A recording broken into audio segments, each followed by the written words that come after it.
This project actually started because of interest in Alzheimer's, because countries that eat the most curcumin have the lowest rates of Alzheimer's. So we were considering, like, oh, maybe it's something with aluminum, maybe curcumin is complexing with aluminum and destroying the plaques and tangles. But the more we looked into it, the more we found this interesting reaction with iron.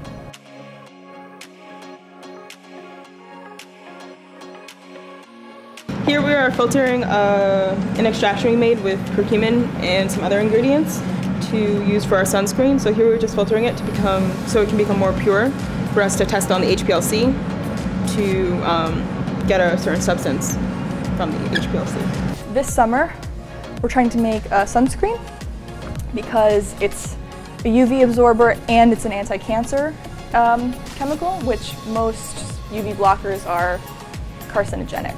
The big problem with curcumin though is that it stains really bad. So we don't really want to put it in a sunscreen at a high concentration. Luckily we can keep it low, but it's still pretty yellow. So we're trying to remove the color while keeping its properties, and that's what this compound is all about. That's why we're trying to isolate it. So right now what I'm doing is I'm distilling this fraction that we got from HPLC.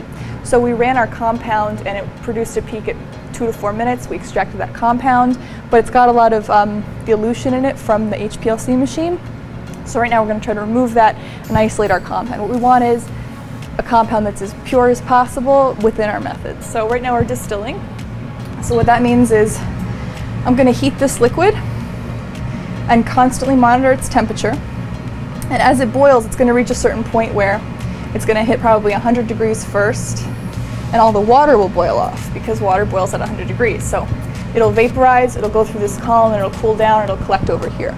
So we'll continuously do that and measure the temperature and eventually get rid of all the extra stuff that's in there.